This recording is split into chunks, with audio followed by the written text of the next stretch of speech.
Pemerintah Kota Prabu Mulih melakukan penutupan total Jalan Utama Jenderal Sudirman, Kota Prabu Mulih, tepatnya di rel kereta api double track Kelurahan Patih Galung, Kecamatan Prabu Mulih Barat, Kota Prabu Mulih.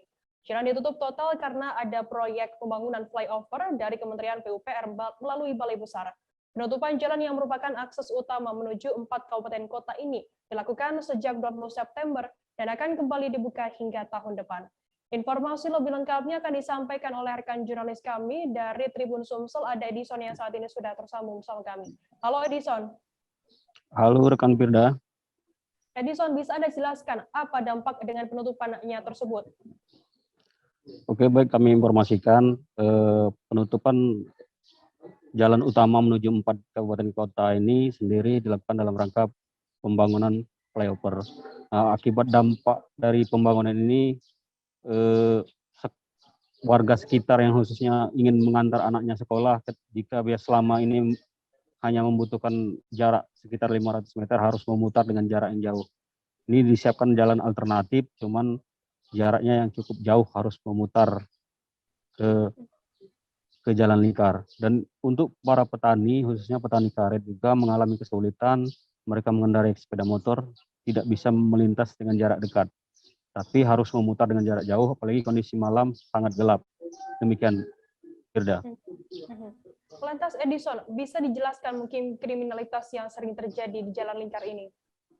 Baik, Firda, dengan dialihkannya arus lalu lintas ke jalan lingkar, terjadi kriminalitas yang sangat tinggi, di mana selama ini sebelum adanya jalan lingkar ini sering disebut bahwa jalan lingkar ini adalah jalur Gazanya Kota Prabu Mulih. Di sini sendiri banyak kriminalitas seperti penodongan, pungli, dan berbagai macam aksi begal, karena kondisi lalu lintas di sana lampu gelap dan jalannya sedikit rusak. Demikian. Lantas Edison, apa upaya pemerintah sendiri terkait kelengkapan rambu-rambu di jalan tersebut? Terkait banyaknya keluhan masyarakat, khususnya pengendara ini sendiri, pemerintah Kota Prabu Mulih sudah beberapa kali meninjau melalui Dinas Perhubungan, pihak kepolisian dari Satlantas.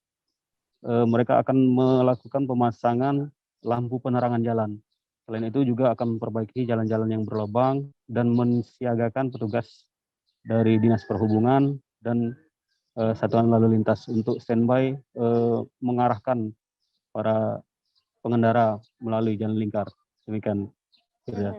Edison, untuk mengatasi keamanan dan kriminalitas di jalur alternatif, apa kemudian dilakukan oleh Polres Prabu Mulih untuk mengantisipasi hal ini?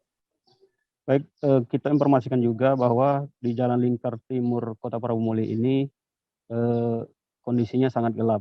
Jadi banyak sekali khususnya sopir truk yang melapor menjadi korban begal dan pungutan liar. Petugas kepolisian sendiri telah membentuk tim khusus dari berbagai satuan untuk mengantisipasi aksi-aksi kejahatan di jalur tersebut. Dari hasil terjun lapangan petugas tim khusus ini sudah mengamankan 2 pelaku pungli di daerah itu. Demikian, Firda. Jangan lupa subscribe, share, komen, dan like ya.